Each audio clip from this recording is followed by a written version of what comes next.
11 o'clock, so I think we'll get underway. So welcome everybody, morena. Morena to all the people joining us. The first thing I have to tell you is my name is Diana Crossan and I'm the chair of Good Shepherd New Zealand, proud to be so. And I'm the host for today's webinar.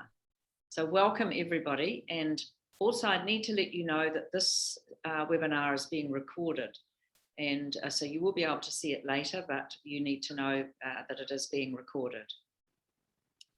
We are very pleased that you're all here because dealing with economic harm, as you know, is important to a long-term well-being of women, girls and their whānau. It's a really important issue for us to grapple with. It's illegal. It affects thousands of New Zealanders in all walks of life. It's hidden, and therefore people who are experiencing economic harm aren't getting the support they need. It's great to see such a range of people from different sectors registered to this webinar. Fantastic, quite a range. We can't fix this alone. We know that. We need to work together, and so today is a good start for us all working together. Let's get on with it. Good Shepherd started working in this area in 2013 when we joined with a family violence agency, and we started our Good Loans program with a family violence agency. In 2018, we commissioned research. Some of you will have read it, some of you will have participated in it, I'm sure, but it was to understand what was happening in New Zealand. Now we're going through those recommendations, and the first recommendation was raising awareness. So that's what we want to do today. We need to find ways of bringing this terrible behaviour and its massive effects into the light. So let's get started. We have a great panel. Our first, I'll introduce the panelists and then they'll speak for about 5 minutes, and I'm a bit of a timekeeper, so I'm hoping they'll keep to their 5 minutes or so. And we have questions coming in. Feel free to send questions on the chat, and then we'll be able to answer those questions in about 20 minutes, maybe 25 minutes when each of the panelists have spoken. I'll introduce the panelists as they are listed in front of me. The first one is Dr Ayesha Scott. Welcome, Dr Scott. Dr Ayesha is a senior finance lecturer at AUT. She's passionate about healthy financial relationships and as an advocate against economic harm in intimate relationships.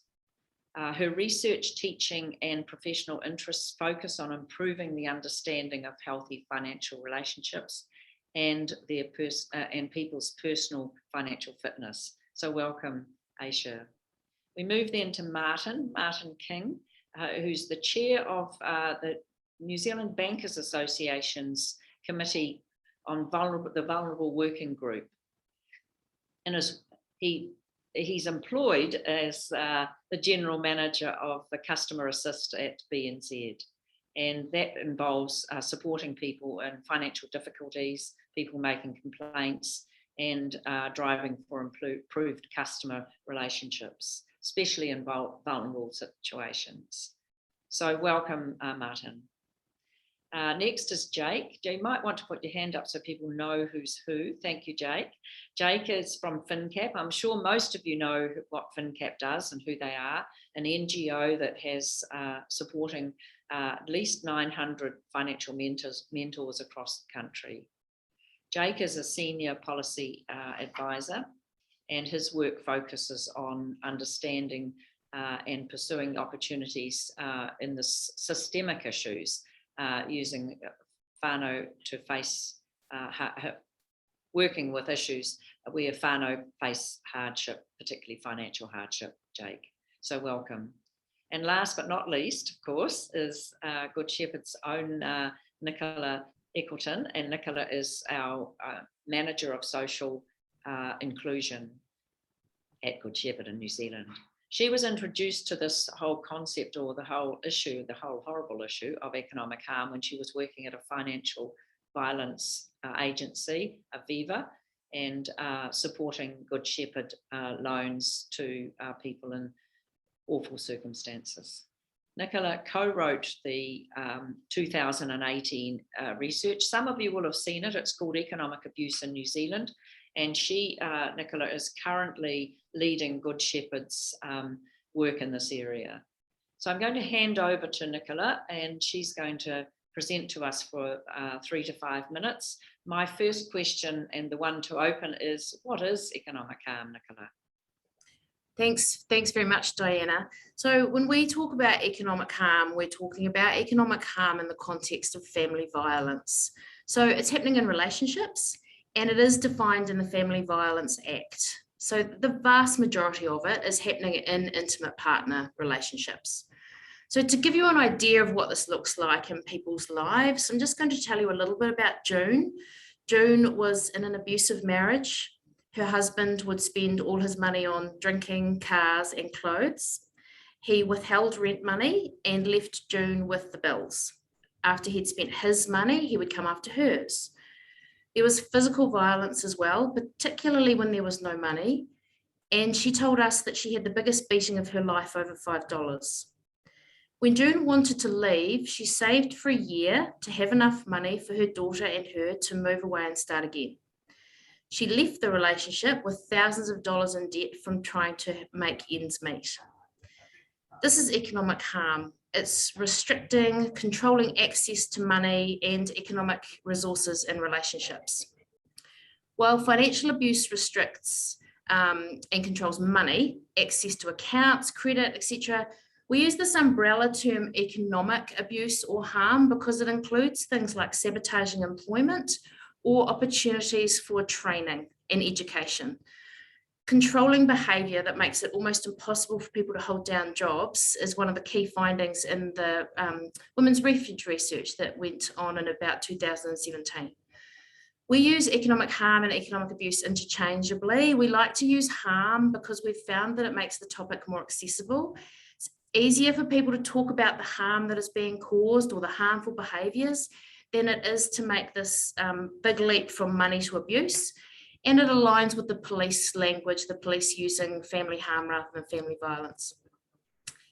Economic harm usually occurs alongside other forms of family violence, but it can occur on its own as well. International research suggests that in physically and sexually violent relationships, economic harm will be present more than 90% of the time. Anecdotally, family violence workers are telling us that that's what fits with what they see here. And then earlier on this year, Janet Fanslow's research out of University of Auckland also confirms that economic abuse is a really significant problem here. And one of the problems with it occurring on its own where other forms of violence isn't present, it means that people aren't identifying it with, they're not associating it with family violence, they're not identifying it, and they're not seeking appropriate support or don't know where to start. And so how do we know it's happening? It might look like people can't access their bank accounts. They might not know how much money the family has. They might be being coerced to take on debt on behalf of someone else. They might be accountable as the co-owner of the family business, but have no real understanding of what's happening inside that business. We had an employer tell us that they saw it in their workplace because the rest of the team became concerned that this person was crying in the bathroom because they had no bus money and they couldn't afford new shoes. This person was working in a full-time job. So those are some of the things that we see. I hope that answered your question, Diana. Thanks, Nicola. Thank you. That leads nicely into a question for Jake. Jake, what is the impact on people? What do you see? Thanks, Diana. I should frame this with, I'm more familiar with this probably I previously worked in Australia and particularly in Victoria where there's been a lot of work on family violence issues and looking particularly into economic harm issues through the initiative of community groups like the Economic Abuse Reference Group. And just wanted to mention that because I think they do absolutely great work and there's been amazing work, particularly from Carolyn Bond, to get this moving and recognised in Australia. But I sort of, through that work, I did a bit of work on a report into how some reforms were going in the electricity sector in Victoria. And for that, there was a case study in a report which was put out by Consumer Action called Bills Here, Bills There. And that case study spoke to Helen, who was someone who called a financial counsellor over there. So I might just break into what happened with Helen, and I'm just sticking with what we ended up publishing. Is obviously always a much bigger story going on, and we have to be very sensitive around these things. But basically, when we spoke to Helen, she called and asked for help because she had an $11,000 owing to a power company for her power and gas, and also $1,500 immediately overdue, putting her at risk of disconnection. And this was after 10 years of ongoing issues with economic harm that had continued from an intervention order that decade before. Basically, her well-being was the biggest impact. I noticed speaking with her for 2 hours about what had happened, how all those mechanisms put in place to help had or had not worked, those sorts of things. And I think it really breaks down to well-being, but of course, before that, there was that big amount of debt constantly being followed up by the electricity company, constantly trying to work out when the ongoing abuse around deliberately mucking with child support payments so that they wouldn't come in a regular way, so that bills would be missed, or things turning up in the letterbox that were in this person's name that had no relation to anything she'd accessed. So loans in her name, fines in her name, all sorts of things like this, just constantly having to look out on that basis. So just this ongoing psychological harm that continues beyond, say, physical or other forms of violence, or just as an element going on. And of course, financial mentors now, we sort of discuss this occasionally when I speak to them about the context around an issue someone's having. We do hear of people who are unable to heat their homes because of partners forcing the electricity into their name, ending up disconnected after they separate because of the debt incurred by someone else, or having a loan in their name, which is for someone else's benefit, and will basically have an ongoing issue with credit reporting for a long time. This will stop someone getting the essentials as they move on with their life. So just a constant lack of access to the essentials comes up, and that affects well-being.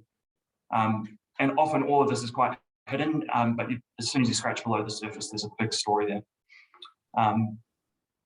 Just wanted to note as well, I think Victoria, I think, is tuned in, who sent me a conference paper that's coming up in a conference in Sydney next week. It's a consumer law conference, and that research looked into economic harm in the debt collection space, and found, from speaking to those helping people with debt collection over in Aussie, and the story will be exactly the same here, people get into long-term debt collection issues as a result of economic harm. Unfortunately, the response that often comes, even when the situation is well understood by a debt collector over there, is a long-term payment plan as opposed to a debt waiver. That research there says, look, there's some good things happening. The Australian Financial Complaints Authority has put out some views on how they'll resolve issues that come up in this space, and they've referred to debt waivers as best practice, or a practice that is a good practice. And that's really what we need to be looking at. Speaking to that person I mentioned at the start for that report, I asked them what would have made the biggest difference and would have made things better now. And they said, look, we just needed waivers, and recognising that was an impossible situation that was going to be ongoing. And also to some form of financial support so that there was an immediate independence when they made the decision to move out of the situation.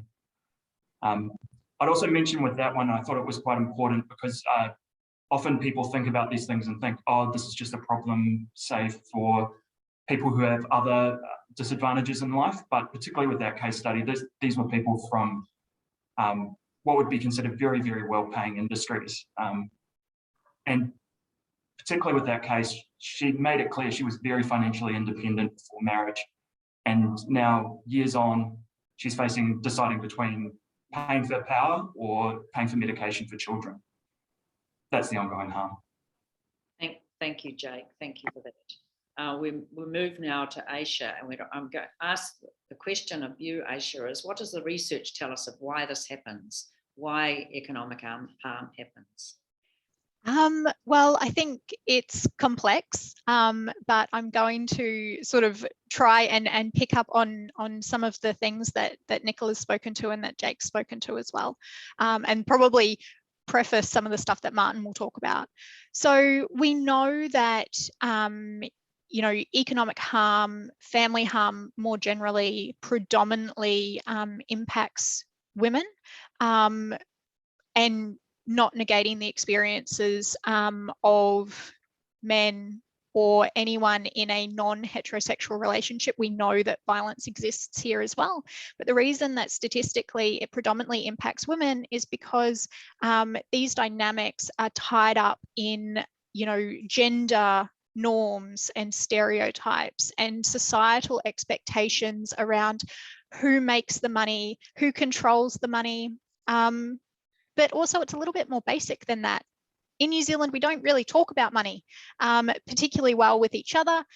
No one teaches us how to go from an independent sort of solo single financial existence and then suddenly merge that with another person who may view money and finances and just the overall power dynamics of a relationship quite differently.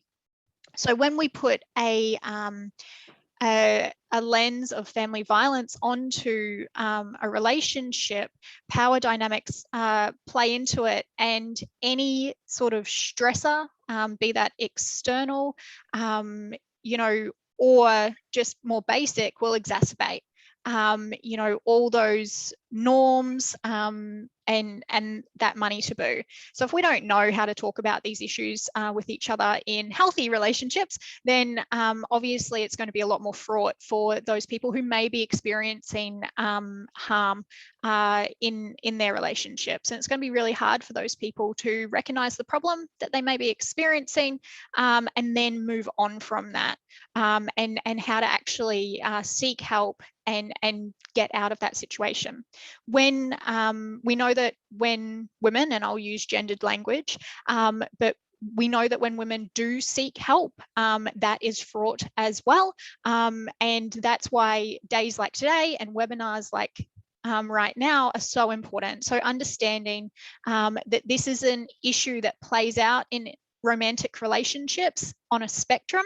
So there's, everyone's fought about money with their partner. There's a reason why it's one of the leading causes of divorce. But there's also a whole swathe of people who are experiencing these abusive behaviours on an ongoing basis and who are going to be dealing with those abusive behaviours long after that relationship has ended. It's very hard to separate financially from someone when you have joint assets with them or joint debt. And as we've heard today in the debt collecting space, it should be a debt waiver. Like the debt should not be something that hangs around your neck. I remember speaking with one woman who, because her partner had been a director of a company and that company had gone bankrupt, he was unable to have credit cards in his own name. So credit cards were in her name. That relationship that divorce has long been signed, sealed and delivered, and she's still paying those credit cards. He stayed in the mansion. They were a wealthy couple. She didn't have a couch in the rental. Her relationship with some of her children broke down because she couldn't afford the private school fees and he wouldn't pay for it. So I think that, as Jake said, we stereotype victim survivors, but I think when it comes to money, it is all relative. And the lifestyle that you are wanting to maintain is, deeply personal to what you see as acceptable. The other thing that I'd like to talk about is that internationally we tend to use different language for the same phenomenon. So I'll talk about in a research setting about financial violence because I want to get across that this is violence. This is not the way that one person should treat another person. But as Nicola says, you know, economic harm encompasses the full range of, you know, money through to transport, through to keeping the power on, and credit ratings. And harm is more accessible, and it puts focus on the actual harm that's caused and the consequences of the problem. In the UK, they use economic abuse. Is the language they use. So we're really raising awareness, but in the New Zealand context, you know, we want to keep the focus on the harm that's caused. And then I suppose the only other thing that I really wanted to emphasize, because I think these terms get conflated, is we're not talking about elder abuse today. We're talking about intimate partner violence. One romantic partner seeking to control and erode the agency and autonomy of their significant other. And I think that, you know, we tend to put a focus on frauds and scams, which have different motivations to family harm. We put you know, and these problems are large and important as well, but this is not elder abuse. This is not a carer or a child exploiting their parent or their grandparent. This is very much a romantic partner seeking to erode the autonomy of someone else. The motivations are quite different. And I think that we really need to just disentangle some of that in our mind. So, yeah. Thank you, Ayesha. I'm pleased you mentioned the issue of elder abuse, because it's a very important topic as well, and it's just as hidden and just as hideous. But today, that's not what we're talking about. So thank you very much. So we move now to Martin. And Martin, my question for you is, what's the role of the banks? How do the banks see economic harm playing out in their work?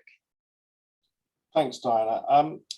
So I think we've talked a lot around, and Jake touched on this, Nicola's touched on it, and Aisha touched on it, the role of money in society.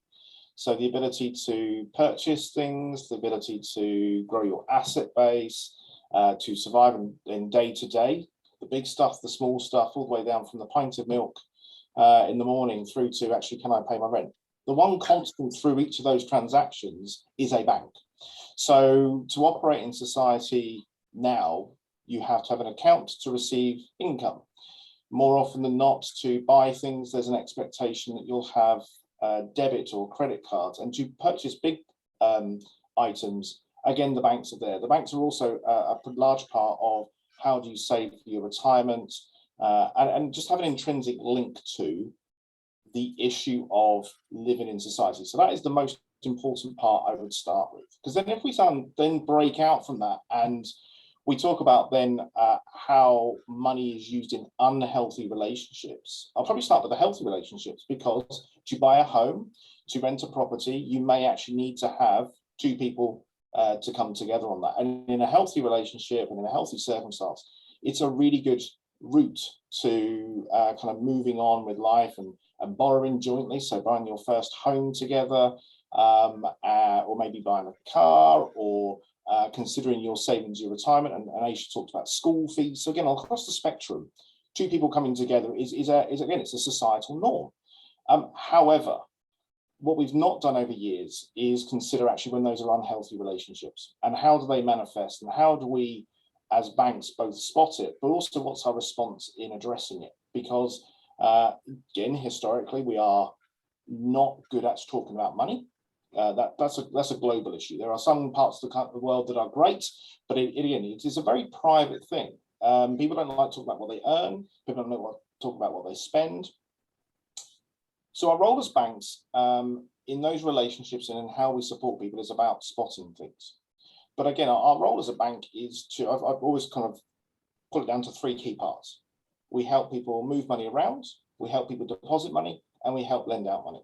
And we see economic abuse in all three of those. So the first part is around moving money around. We did a piece of work earlier on this year, which we made public, around payments. And it's one of these issues that as you start to talk about an issue of moving money around and the payment for, these are no different now to messages. So we actually have found a number of perpetrators using these messages to enact harm across to victim survivors. put in words and phrases. And these words and phrases also sit on their accounts for a long, long time. They don't get erased. They might actually be part of the evidence you'll provide to go and get a home loan, to go and receive support from the government. And again, you may actually choose not to show these to other people because the embarrassment or the fear that goes with that. So we again have highlighted actually our payment systems are being used. Access to basic banking. So we will have people that we had a customer not too long ago that we opened their first account in a sole name. They were 57 years old. And this was the first time a lady had their own account in their lifetime. And that's access to their own money with their own card. These are the simple transactions that many people will take for expectation granted. And that's the first time it happened. And then the final part is then again on that lending. So again, how do we differentiate between the healthy relationships and the non-healthy relationships through the lifetime of a product? Because at inception, it's quite difficult because again, the individuals entering into that contract may be doing in good faith. It may be a particular part of the relationship where it's very difficult for them to recognize, even more difficult for us as the bank to recognize. But as that progresses and as we see it develop, how do we respond and how do we see it? So I think we are there for the lifetime. Thank you. One of your comments was we don't talk about money. Many years ago, I was a probation officer, and people would talk to me about their sex life. They would talk to me about their criminal life, but they never talked about their money. It was a very tricky conversation to talk about their money. So we're going to move into a slightly different format now. We're going to have questions, shared questions now, but I also encourage you to send questions in because we are gathering those and we'll be answering them very shortly. So 5 minutes now for Nicola and Ayesha to talk about what's the role of the system and structures in this issue. Yeah, thanks, Diana. One of the issues is the lack of common understanding and common language. So it's conflated with hardship, scams, fraud, and how can you address something when you're not talking about the same thing? There's a lack of cross-sector awareness, and it just leads on to a lack of support and a lack of understanding. So of how people can, how systems and processes can make things worse and how we can all have our role to play in making it better. So there's a lack of prevention, because how can we prevent something when we don't really know what it is? At the moment, it is included in the Family Violence Act under psychological abuse, and it was added there in 2013. Our research said we need to pull that out from under psychological abuse to be a standalone form of abuse in legislation, because the impact is different and it requires a different response. So psychological abuse is terrible and damaging and horrific, and it has its own impact, but it doesn't impact your credit rating, and it doesn't leave you with $30,000 worth of debt, and it doesn't mean that you have a financial hardship situation for the rest of your life. We think it needs to be highlighted and focused so that we can actually start resourcing it and addressing it. The taboo nature of money, as you've just so eloquently demonstrated in your story, Diana. And so people aren't talking about it. And we know from family violence research that a huge number of people talk to their friends and family in the first instance. That's the first place they make a disclosure of where there's an issue. So if we can generate a public understanding and awareness of what this issue is, we're going to help people find the different pathways into support. The patriarchal and cultural expectations, looking after money as a male responsibility and head of the house, women look after the children, all of that feeds into the problem. Nicola, I'm going to ask Ayesha if she's got a comment, because we're... Yes, are you hurrying me along? Cutting you off, Nicola.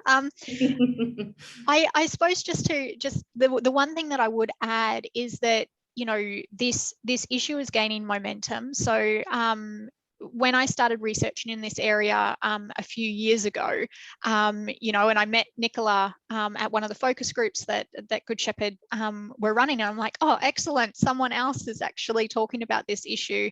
But in a research setting, we don't tend to. And if I had, you know, mentioned this to a bank, you know, 3 years ago, they look at me like, that's not my problem. And then here we have Martin today talking about, you know, from BNZ and the NZBA's perspective.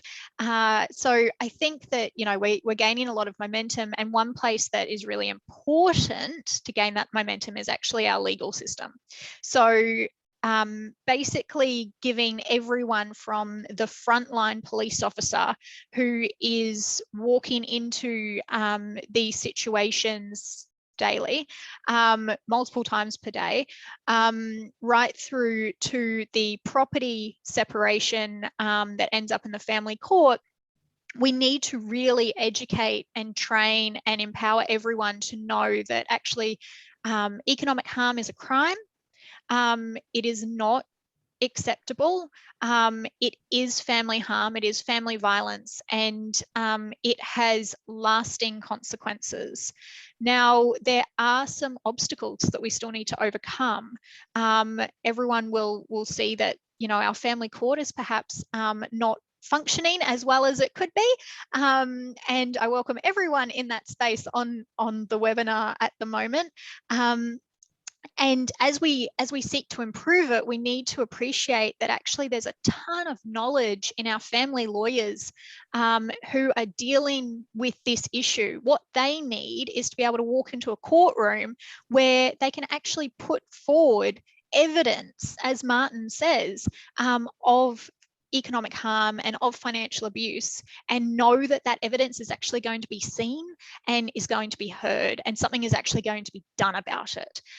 You know, these are very, very complex lives that organizations are trying to untangle, and I really think that we have a long way to go in our systems and our structures in terms of, you know, making our systems work for everyone. At the moment, they don't. Nicola, 1 minute, and then we've got another question. Just chip in quickly to Ayesha, and to just add, it's really important to understand that economic abuse is designed to restrict resources, and you require resources to access the court. So the whole, you know, people just don't have agency to even get the support that they're supposedly, you know, guaranteed to have.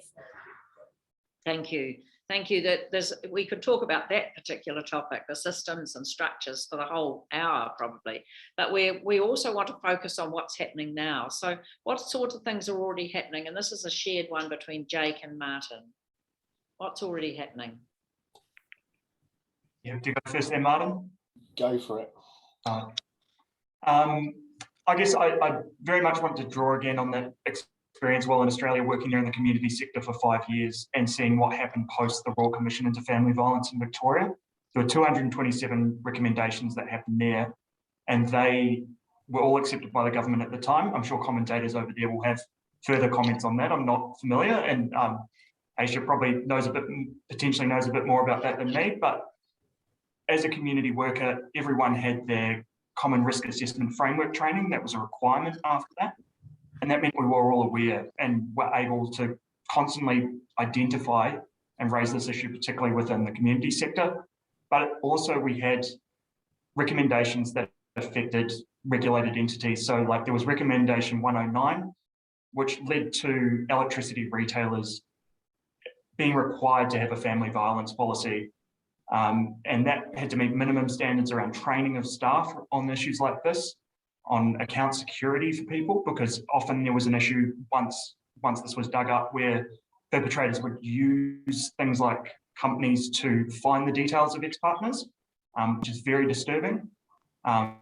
Customer service minimum requirements, debt management practices where they had to take into account this specifically as a factor in debt management, and also how to relate to external support services and get people to the right place. I think that common risk assessment framework training has also been superseded since it's been reformed in that time. So there is the ability to turn things around, and it was very much in that 5 years I was working from when that Family Violence Royal Commission happened through to when I left last year. Everyone was aware of family violence when I left, and this particular form of family violence where it was relevant to their work. And I'd also just note there is a power retailer that operates from Masterton, their call centre for Australia, and is running a family violence policy right now, Power Shop. So it is possible to implement that here. Thanks, Jake. And Martin, just one last comment on that one before we go to Nicola. So in terms of things that have been done, I think both here in New Zealand, we are seeing a number of firms kind of opening up and beginning the journey. This is a tough, we kind of say it's tough. It's tough from the perspective of a bank.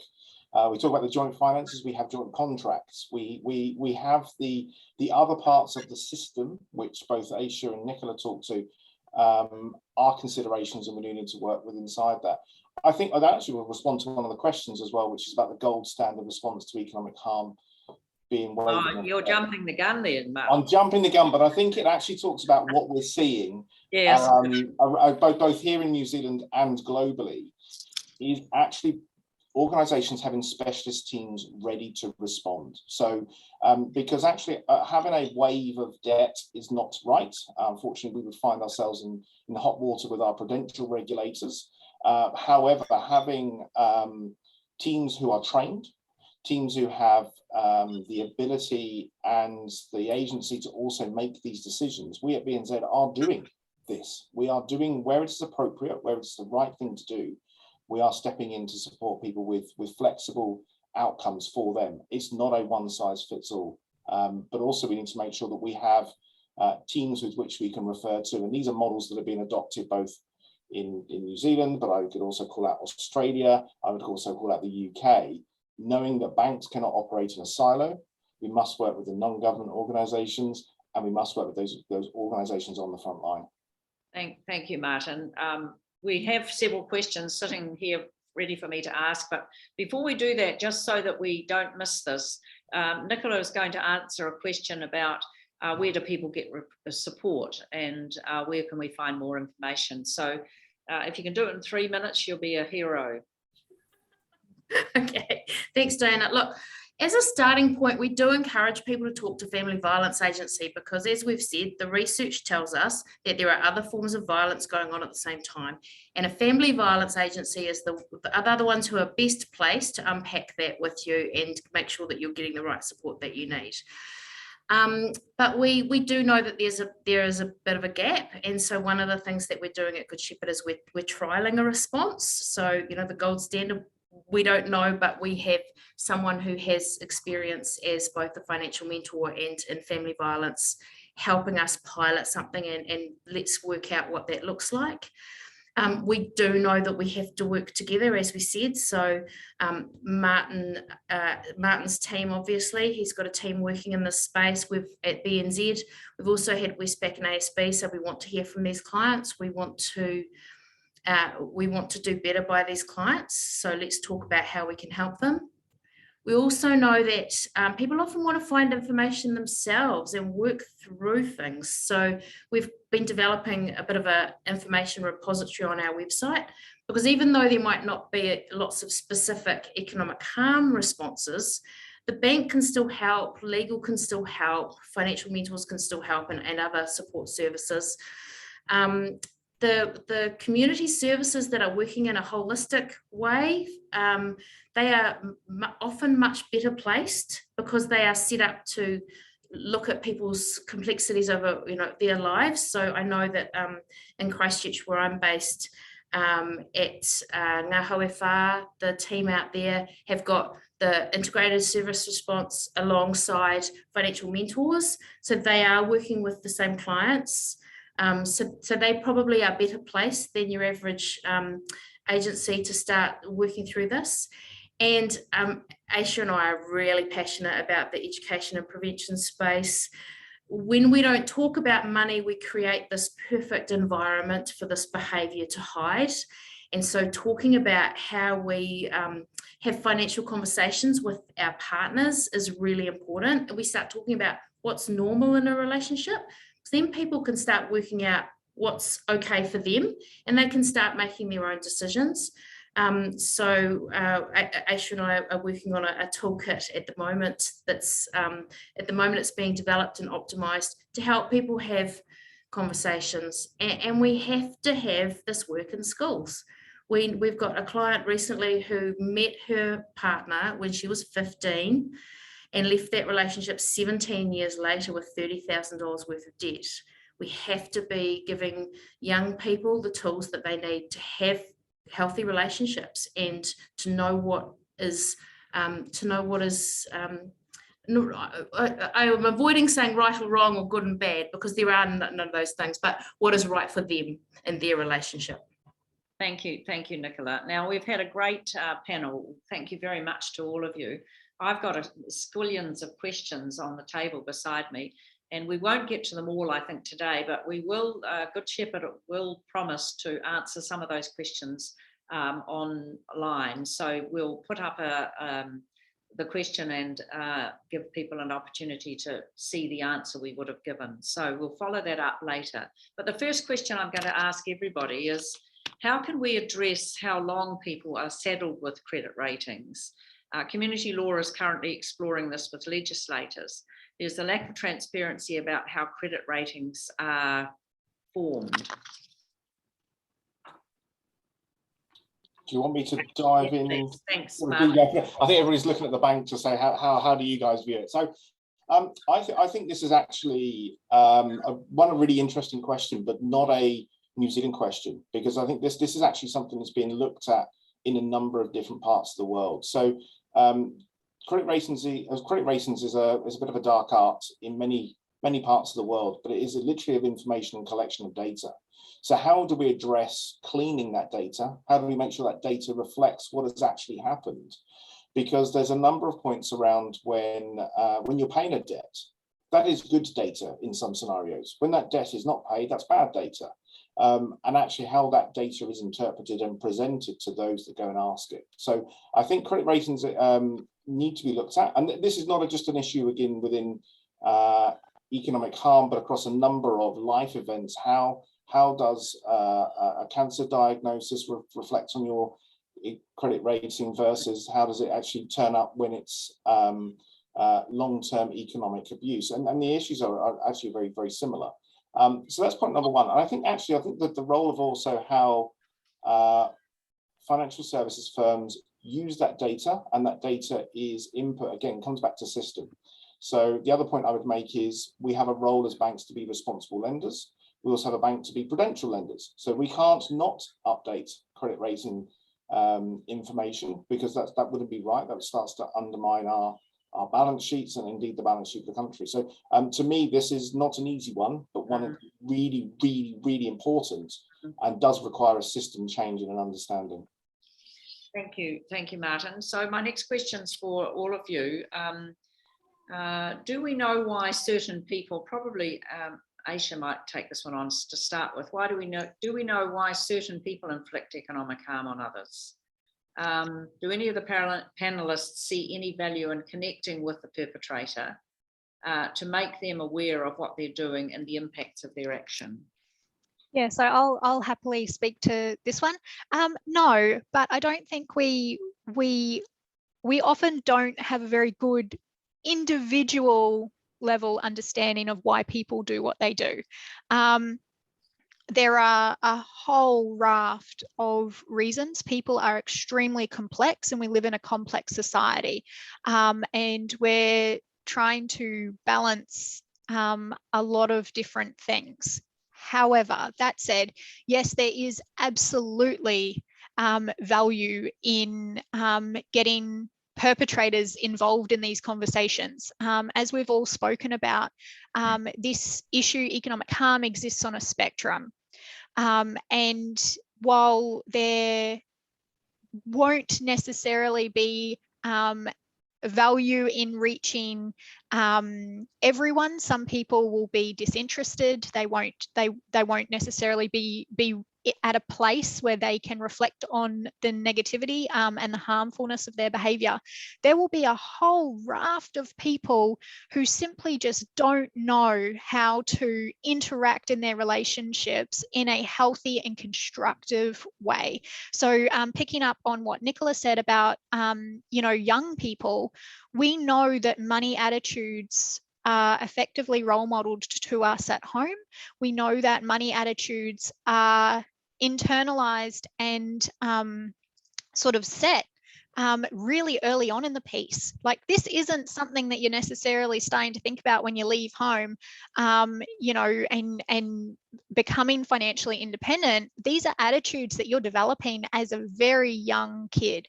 And I know I went into my son's class a year or so ago, back when school was a full-time pursuit, and you know what these kids knew about fairly complex topics astounded me. And you know, they were 7-year-olds at the time. So there is so much that can be done, but we can model this at home for our kids as well, and we can make sure that we're modeling it for their friends, and we're modeling it for anyone who's looking up to us. Yeah, but absolutely, bring men into the tent. This is everyone's problem. This is not something that victim survivors should have to deal with. They're doing enough. You know, they've got enough going on. Let's just prevent this from happening. Thanks, Ayesha. That's really important. Somebody's asked, is economic harm an early indicator of escalation of physical violence? Have we got any evidence? We know that it coexists with the Yeah. vast majority of physically violent relationships, but I haven't read anything around that. I'm not sure if there's any research that speaks to that, Ayesha. I mean, I think what I would just say, just flowing on from the last thing that was talked about, is that it doesn't always start off intentional. So sometimes when someone says, oh no, but you should stay home from work and look after the kids because I want to look after you because I'm the breadwinner, that is the sort of thing that starts off maybe unintentionally. I don't know if it leads to physical violence or not. Okay. And one last issue on that is that some people have commented that the schools are crammed. But having tried for 10 years as the Retirement Commissioner to get financial literacy into schools, and it's a long, slow process. We know that the curriculum is full, and the questioner is asking, can we do this outside of school as well? And you've already suggested that in families and encouraging families to talk about it at home. So I think we'll move on. Marta, Jake, we have a question for you. Can you explain the debt waiver that you were talking about and how it would work? For sure. I think the best examples I've seen of a business responding to finding out that a debt is the result of economic harm is to just waive the debt at that point, recognizing this person is probably in a place where it's going to be very difficult to repay, that having to repay will have an ongoing effect and continue that harm. And in general, I think we advocate for debt waiver as a way to move forward. People do get into impossible financial situations, and having things like that hanging around, particularly credit ratings were discussed before, brings a lot of worry about being able to get a rental and potentially actually blocking you out of those markets or getting onto other essential services. So having a waiver, removing it off the credit rating, saying, okay, that's a dead end. It possibly was going to go into insolvency anyway. It's better to just be proactive as a business, waive this, not ask too many questions, take people at their word about their experience so they don't have to repeat over and over again an awful experience in their life, and move on. Thank you. And Martin, do you want to comment too? Thank you. Yeah, and I think Jake's hit on a really important point is around choice. So when actually we get to a position where somebody is with high levels of debt, their ability and their choices they have are reduced almost to zero. And at that point, again, we as an organisation are always with our specialist team trying to understand what are the choices, what are the options. And when actually there are very few left, that is where we end up with the appropriate actions, whether that's debt waivers, whether that's working with creditors, so referring on. So we actually will refer to organisations such as Jake's, we will refer customers to Good Shepherd, because again, our role as a bank isn't necessary to sit there and do, we just don't have the ability to do everything, but we do know all people that do. So let's make sure they're getting the right support and indeed signposted to the right people to get the right support. But to me, and I think a lot of what economic abuse, when we see it manifest, is it's a reduction in choice. It's a reduction in options that ends up landing where the reduction in choice and options has a far, far bigger impact beyond what dollars they have in their pocket. It is all pervasive. Thank you. I'm going to ask you a follow-up question. which is there work being done in finance companies, and I presume that includes banks and other deposit takers, when they have people struggling to pay debts. Is there any work done making the staff aware of economic harm? So I think that, to both Nicola, Ayesha, and Jake, I think this is an area where we are growing as a country in our understanding. I would also picture it that we're a world that's growing. You probably hear from the accent, I've not been around these parts that long. And I think globally we are starting to understand, hence why we have the first awareness day on this topic globally today. So I think we've just got to recognize that it's not, we're there, we've matured, we're at a really mature point in every single point. In our organization, so I'm also responsible for for looking after customers in financial difficulty. We have run programs of training around spotting, having awareness, but we operate on a very clear 95%, 5%. So 95% of people have awareness, 5% of people have the 95% of the knowledge. So we're making sure that we have a specialist team. This is not a mass market approach. It must be dealt with really delicately and appropriately. And we also must understand, to all the points made before, this issue does not sit in isolation. So if we just wave the magic wand across the money, it does not resolve the other issues that may exist in that person's world. So we are part of the response. Money is part of the response in the banking relationship, but we mustn't get into a point that becomes the quick and easy fix. And we've certainly recognised it and seen it as well. Thank you, Martin. That's a very good answer, because I've got several questions here that are about what's happening, what can the bank do, and the structure of including late fees on credit cards, including when partners use other forms of currency like crypto. We don't have a chance to answer them all. So one question following on from Jake's comment before. Are the banks open to debt waivers when it's demonstrated that this economic harm is present as a result of and results in the debt? So again, I can talk for ourselves at BNZ. We have done it. So open is one thing, doing it is another. It has been in complex cases, and again, I want to be really clear. This is not a 15-minute discussion, move on. It's actually what other support do you have?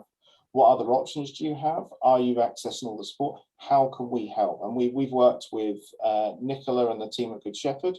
I'll also call out for Christine Liggins at DebtFix as well. We've worked with other organisations to say, where do we fit here? What is the right outcome for customer A in front of us? So the short answer is yes. The long answer is it's not a quick and simple process, but it is the right process at the right time. Okay, thank you very much. One very quick question to Nicola. Is there any evidence that economic harm has increased in New Zealand because of COVID? Family violence overall has increased since COVID. In terms of, there's some Australian research that I'm not quite on top of, but I know that the research that came out of New Zealand that I referred to earlier in the year was it was comparing with 2003 to last year. I think by all accounts, yes, is the answer to that. Okay, thank you. Now I'm going to ask one short statement of each of you as we close. This has been a great conference, a great webinar. You're allowed to make one statement to the audience. You've got a big audience there, one statement, and then I'm going to close the webinar. So Ayesha, very short comment. I'm going to make two in one sentence. Start talking about money, but also economic harm is not solved by financial capability. Victim survivors are doing a hell of a lot with very little. They are capable. What they need is a society that helps them. Thank you. Jake? I just think it's very, very important that as many people as possible get training on this, and we work out how to have that paradigm shift so it's well understood. We bring it up, we understand what's happening, and we respond correctly and get people to where they need to go. Thank you very much. And Martin? I would encourage everybody to understand their part to play in society. So we talked a lot about banks. I would talk about every single organisation, how they support their staff, their customers, what is their role in society, and where does this manifest, because if we all do what we need to do here, we will go a long way to stopping this. Thanks, Martin. And finally, Nicola. Martin stole my line, if I'm honest. And what I would say is, I'd say read the stories. So we are starting to put the stories out there. Read the story and say, oh, I'm a banker, I could have done this differently. Or I'm a financial mentor, I could have done this differently. So that's what I would encourage you to do. Thank you. And I want to thank you all very much. The panelists first. So thank you very much to all the panelists. Fantastic. You've done a great job. And thank you also for keeping to time. I know that you've got lots to say about this issue. We could have gone on and on and on. And also to thank you all for coming to this. And I hope that you've got a more understanding of this grave issue as you leave. We hope you'll go away thinking about your role, because we know some of the organisations you belong to. So fantastic group of people on the webinar today. And I do hope you'll use your sphere of influence to talk about this topic. We can't do it alone. I said that before. We need to work together. It's not just about banking. It's not just about money. It's about relationships and money. So it's really important that we all work together. Keep an eye out for the follow-up email, because we have recorded this and we'll probably follow up with a survey. And as I've said, we'll also try and answer a couple of the questions we haven't had a chance to answer as well. Remember, also look at the Good Shepherd website, goodshepherd.org.nz, for the hub. We've developed a hub. We'd love to hear from you, questions, ideas. It's a place to, I think, for people to start talking about this, as is the home, as Ayesha said, as is in many other places. And finally, today is the first Economic Harm Awareness Day for New Zealand, internationally as well. So some of you will have heard me say this before, but I saw some research some years ago that said, if you're told a secret, on average, you tell 9 people. So what I want for you to do today is to imagine that this is, and it is one of the best kept secrets, and that you go out of here and you tell 9 people. That would be brilliant for us. We need your help. We need you to keep talking about it. And what we want to do is maybe do this again, maybe find other ways of talking together. It's been fantastic to have you on board. I wish you well for the day, and I wish everybody working in this field all the best, because it's something we need to, as I said before, bring into the light and deal with. So thank you all very much. And I think we're going to finish almost dot on the time. Brilliant. So go well, everybody, and goodbye.